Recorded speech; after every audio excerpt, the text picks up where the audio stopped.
are listening to the 90 Days Later podcast with Anna Charles, episode 76.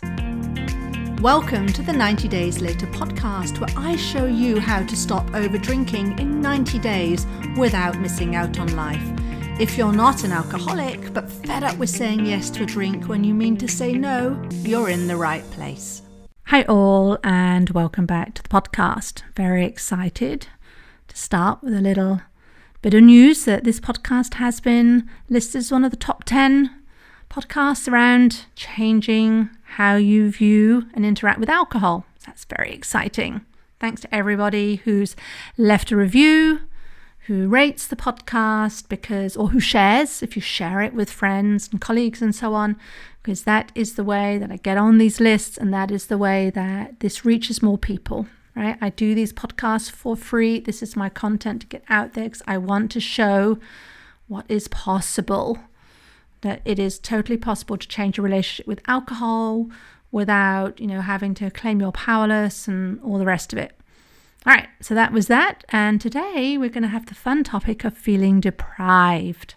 Everybody's favorite, I am sure. I bet you all love feeling deprived. All right, so first I want to start with saying, well, what does it mean to feel deprived? And what I'd like you to do is I'd like you to think of an example that you can go to where you felt deprived. Now, for me, that always means I always launch to the feeling of missing out, or of it not being fair, and of instant whip. I always think of that. So when I was growing up in the 70s, wasn't very exciting, maybe on a culinary basis. We used to have this thing called instant whip. It was this packet of kind of dried powder that you'd mix, I guess, with milk. You'd beat it, and then you'd have this pudding. And we used to have the butterscotch flavour. Used to really like it, actually. Now, my mum would buy one packet that she split between the three of us, me and my two sisters. And I remember she had to stand and she had to spoon it one at a time and into each bowl. And we'd all be standing there like vultures watching to make sure that she split it exactly 3 ways. I also remember the tinned fruit. Yeah, we really lived the high life in the 70s in our little village.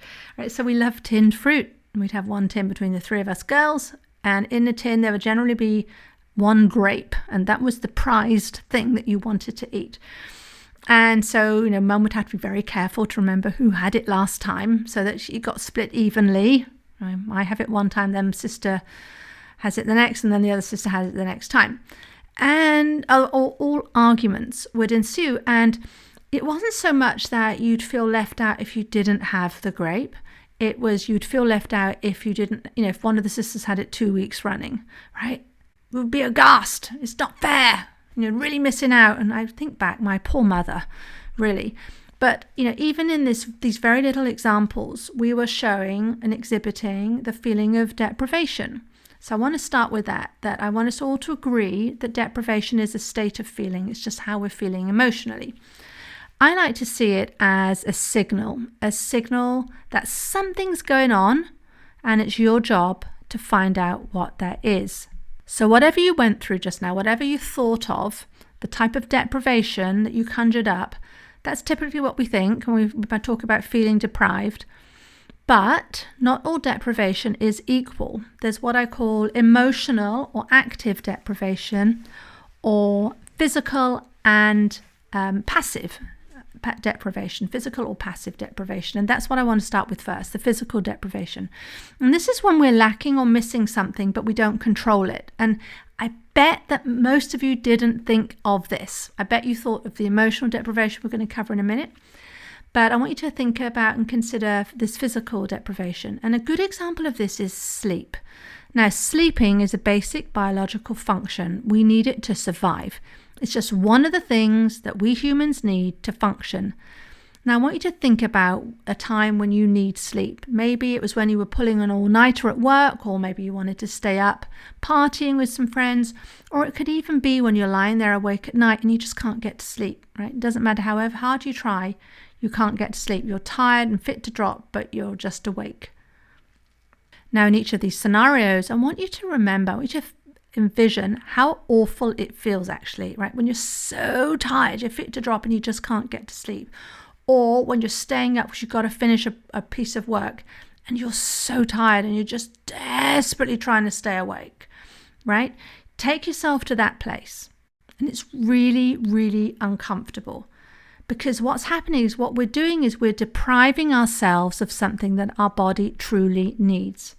And when we're fighting to stay awake, when we're absolutely fighting against what our body needs to function, and it really isn't something that we control. And that's why that's so hard, right? It's so hard to fight against it. But again, on the other side, when we're just trying to get to sleep, you can't force yourself to go to sleep. You can't shame yourself to sleep. You can't bully yourself into going to sleep, right? You can't decide, right, I'm going to sleep now and then do it. It just doesn't work that way. Now, this is all in the realm of physical deprivation. It's your body, your physical being needs sleep to function and is feeling deprived of this. It's being deprived of something it needs to run. So that's one form of deprivation, physical deprivation. And I call it passive because, again, you don't really control it. It may help you to think about it in that term, right? Where there's not a whole lot you can do about it. Now, the other type of deprivation we feel is emotional deprivation. And this is the one that starts in our mind. So that's why I call this active deprivation, because we 100% totally control this. So I want you again to go back to that feeling of when you were feeling deprived. And remember that situation, right? Think about that feeling of deprivation in your body, whatever it was. Maybe it was, in drink. Maybe it was, because you're not going to have a drink and everyone else is drinking and you're telling yourself you can't. I want you to think about what it was like, what was going on, right? It was where you wanted to have something and you told yourself you shouldn't have it. And maybe you'd even decided ahead of time that you were going to do this, right? You're firm in your decision and you weren't feeling deprived, but really, when it came down to it, when it came down to that moment, oh my goodness, you felt so deprived. So now when you're there, I want you to ask yourself, what was causing that deprivation? What was causing that feeling? I want you to think about your answer. I'm going to pause to let you think about it. Okay, you got it? You got your answer? Why you were feeling deprived? Now I'm going to do a little mind game here. I'm going to guess that many of you are saying, well, it's because of the thing you wanted. It's because I couldn't have the wine. It doesn't matter that I had decided I wasn't going to have the wine. That was why I was feeling deprived. And it's because you can't have the thing, right? And then it might have been wine, or it might have been beer. It might have been a dress. It might have been a pudding. Might have been instant whip or tinned fruit. Any of that. Because now you want the thing, but you can't have it. So of course, you might be saying, of course I'm feeling deprived, Anna. It's so obvious. Because of the wine. If it wasn't for the wine or whatever the thing is, I wouldn't be feeling so deprived. Now, any of my lovely clients who are listening to this will, I'm sure, come up with a different answer. You were feeling deprived not because of the wine, nor the dress, nor the pudding, nor whatever else it was.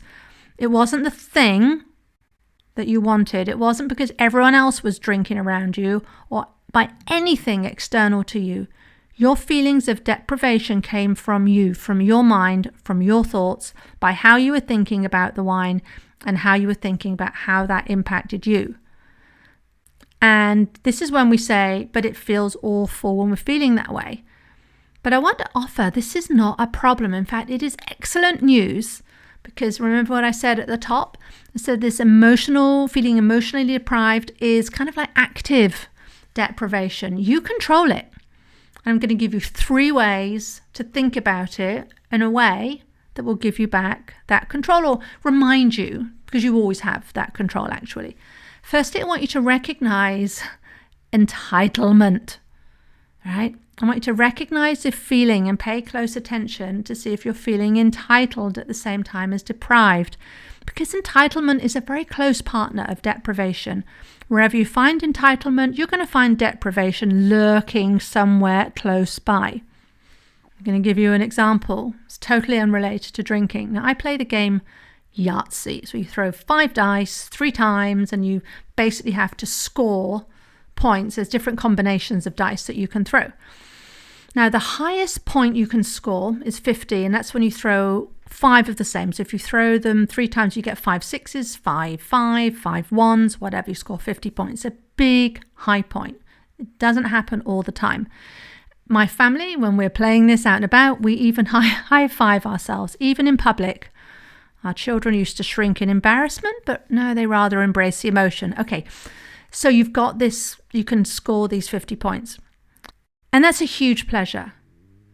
But here's something fascinating that I've noticed. Let's say you're throwing and you've got 4 sixes, right? So you've got 4 sixes there in front of you and you've got one more die. And if you throw it and you get a 6, you get a Yahtzee. So you throw it and you only get a 5. In that moment, so many people feel intensely deprived of the Yahtzee. Now, the fact they've scored 29 points, which is actually outside the Yahtzee, it's the highest score you can get for 4 of a kind, which is also a very hard one to get, by the way. That kind of becomes irrelevant because their eyes were on that Yahtzee, now they don't have it, and it's terrible. They completely miss the pleasure in the 4 of a kind that they have just thrown. Right? And it's all to do with our expectation and our sense of entitlement. If you throw in the 4 die, yeah, I should get the 5th. It should be easy on all these shoulds. And when it doesn't pan out, we get really, really mad. And I see it again and again and again. And how entitlement, so that's entitlement, and how it shows up with drinking is that we kind of feel entitled to be entertained or entitled to feel relaxed at the end of a long day or entitled to be able to have a drink if we want to. I'm a grown-up. I should be able to do this. Everybody else does it. Why can't I? Right? We feel entitled to feel good.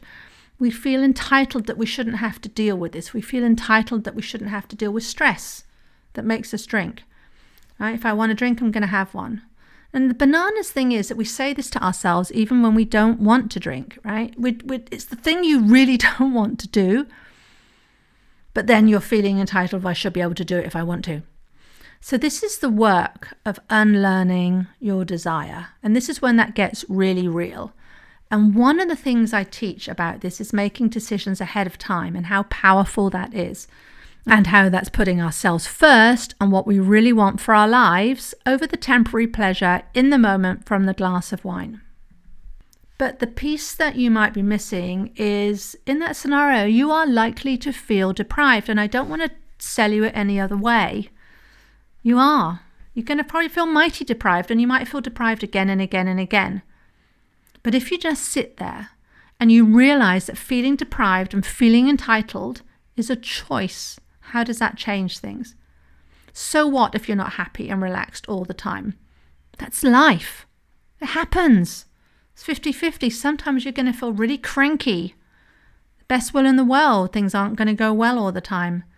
But when you stop making the way you feel about it a problem, that you have nothing to solve. And when you have nothing to solve, you have no relief to seek from anything outside of you. So that's the first thing. I want you to just be aware of entitlement and how that adds to the deprivation picture. The second way of dealing with feeling deprived, and I love this one, probably my favorite one, is the concept of just because I want something doesn't mean I always get it.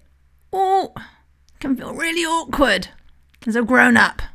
Right, we've gone through childhood, been told no all the time, and now we get to decide for ourselves. But actually, just because you want something doesn't mean you always get it. And I remember seeing this so clearly when my children were young. And we go into a shop and they'd be, Mum, can I have a toy car? Right? No, you can't. Oh, Mum, no, you're not having a toy car. We're in this big supermarket. We're doing the grocery shop. We carry on. Mum, can I have a Power Ranger? That was my eldest son's favourite. Can I have a Power Ranger? I really want the green Power Ranger. Really want it. No, you can't. Carry on going around. Mum, can I have some sweets then? Can I have, these, what was it? They used to like the Jelly Baby things. Can I have some of these, Mum? I really want these. I mean, this is the best thing. If you could just buy me one thing, Mum, it would be this packet of Jelly Babies. Hang on. What happened to the Power Ranger? What happened to the car? Right? Because what was happening, whatever it was, what the next thing that we passed, they really wanted. Right? And until that was passed, we passed that, and that was then sort of not possible. And it was the next thing that they really wanted. Right? So think about that. Think about how you might be reacting to that with the wine or with anything actually. Just because you really want something in the moment, it doesn't always mean you get it. So yes, this is all to do with delayed gratification instead of pleasure in the moment. Always sounds very lofty, and it's a good thing to aim for, but super hard at the moment. But I really want you just to think about, in your life, do you live your life by, I don't always get what I want? I mean, because otherwise, would you go to work if you could sit and watch Netflix all day? Maybe, maybe not. Maybe some days you would choose that. So I want you to remind yourself, if you're then in that scenario and you're feeling deprived, actually, I don't always get what I want. And that's a good thing. Wouldn't be a good thing if we always got what we wanted 100% of the time. Then there'd be no joy in it, right? The third thing I want you to remember is really in the distinction between these two types of deprivation, you have control. When you are feeling emotionally deprived like this over something, you do have the control, right? Remember what I said about the physical passive deprivation, where you don't control it. You can't force yourself to sleep when you're so tired. But emotional deprivation is 100% under your control, 100%, which in layman's terms and very simply means it's in your hands and in your ability to stop yourself from feeling deprived when you decide you want to drink less. Now, that's easier said than done. You might be shouting at me right now. Okay, I get it, right? It might not feel fair. You might be thinking, why do I have to do this? Why do I find this so hard? How come my husband can drink a couple and then stop? Deprived. Now, I used to think life without wine would be so dull and dreary. I'd be missing out. So I had all these fears, and of course they were reinforced because whenever I told people, or did tell people around me I was going to drink less, they go, why? Why? What's wrong with you? You're going to miss all the fun. It won't be so much fun. You won't be so much fun to be around, right? It won't be so much fun for you to be around a load of drunk people. They could have been right on that last one. There we go. So you have all these fears yourself about how terrible it's going to be and how deprived you're going to feel for the rest of your life. And you may have evidence of this in the past, previous attempts at changing your drinking by willpowering your way through. See that a lot, right? If we do try and willpower our way through when you try to drink less, you know what's in store for you. And now other people are confirming it too. I mean, it really does feel very uncomfortable, and it carries on feeling uncomfortable because if you've listened to, I think it's podcast episode number 2, why willpower isn't the answer, right? It is not a long-term answer. So no wonder if you think this is all going to be so uncomfortable, you end up giving up and going right back to drinking because you think feeling deprived is just getting too much. You've decided to change your drinking to improve your life, but all that's happened to you is that you feel worse. If that is you, I want you to remember you are in control, because this type of deprivation comes from your mind and you control your mind. It is huge power. And I really want you to sit and think about that and how you could respond differently. And I'm going to end here with some homework. As you know, I like to give homework. So if this sounds like something you'd like to do, if deprivation is one of the things that you struggle with, I want you to grab a pen and paper and I want you to write down all the thoughts you have about feeling deprived. You can do this for anything in life, actually, any change you want to make. But for now, we're going to talk about alcohol and give you an example. One of mine that always used to come to mind was, I don't want to be the weirdo in the corner nursing an orange juice. Right? Now, there's a lot to unpick in that sentence. Firstly, this concept of judgmental weirdo. You can see how I used to think about people who didn't drink. And then I'd also be thinking, I need orange juice. I mean, I just don't like that orange juice, the cheap orange juice, the sort of the stuff they would be serving out from the boxes, from the cartons. Of course, it never struck my mind that if they were serving that level of orange juice, think about the level of wine that was being served. Anyhow, so I didn't, the orange juice always went to that, which was something I really just didn't like, and it wasn't served very nicely. I'd always be in the corner for some reason. And I'd also be nursing this drink. There was no concept there of I could actually be enjoying a drink that wasn't alcoholic. So anyway, just that one sentence, you can see there as I unpicked it, all of those things. In fact, there's about 5 things there I was doing to get myself feeling deprived. So I want you to write down all these sentences. And even if your sentences sound really innocent, even if it's something like, I'm just going to have to change my drinking, but I just think it's impossible because life's going to somehow be less. I mean, just thinking life is going to be less, of course you're going to be feeling deprived. But I want you to write this stuff out. And I want you to look at it. And I want you to use it as a way to observe, this is like your hit list. How often do you think these things? Because at minimum what you've done here is you are growing awareness of what's going on. You can see, so this is feeling deprived in action. This is me actively creating that feeling of deprived in my body, right? You can actually play kind of like bingo and spot the deprivation thought when you're out and about in the world. There we go. I'm thinking it's not going to be fair. That's it. That's on my list. I remember that's on my list. All right. So that's the first step. And then I want you to try this. In the moment when you're seeing one of these thoughts appear, I want you to look at it differently. So let's say you're in a bar and you've had your 1 glass of wine and there's a second on offer and you really want it, but you don't think you should have it and all the rest of it, and you're feeling deprived. What if you could think of not having the second glass in a different way? How could you think about it in a way that would completely spin deprivation? Maybe, what if this were the last glass of wine they were selling here in this restaurant, and I'm going to let my friend have it because I've chosen I don't want to drink, right? I've actually been in restaurants in groups of people where we have drunk the restaurant dry, generally of the white wine, although I think there was once red wine. I was some heavy drinking red wine friends. Anyway, see what I'm saying? You could say, rather than saying, if I don't have it, I'm going to be feeling so bad. Actually, I'm choosing to not have it because I would like my friend to have it. Or somebody else who's going to come into the restaurant. I want them to have it. It's kind of like my gift to them. How does that feel? Right? You've now gone from feeling really deprived to feeling kind and generous about the wine. Right? It's totally different. And you did that, and you can do that in a split second. You did it all on your own in your own mind.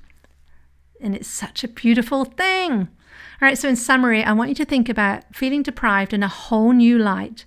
There's the physical form, the passive form, which you don't control, and there's the emotional, active deprivation, which you do.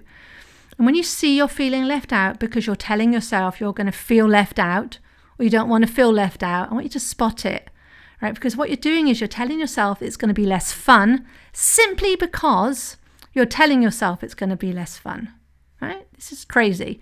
This is how you can start to feel differently. And when you feel differently, guess what? You act differently. So good. So now you don't have to worry and be scared about feeling deprived. And I challenge you to use these tools this week. Thank you so much for listening. Please do rate and review the podcast. You can help me get higher up the list of best stopping alcohol podcasts. And if you have any questions or you'd like to reach out and talk with me about how I can help you completely change your relationship with alcohol so you have full freedom around it and get on with living your life rather than worrying about what's in your glass, you can email me on anna@90dayslater.co, and I will see you next week. If you like what you're learning in the podcast and you want to take the work further and achieve total freedom around alcohol, let's talk. I help my clients stop reaching for that first glass of wine the moment 6 p.m. rolls around and they don't miss out on life. And we do it in 90 days. The effect is permanent. Email me for more information on anna@90dayslater.co. And if you did enjoy the show, I'd really appreciate if you'd leave a rating and review to help others find the 90 Days Later podcast.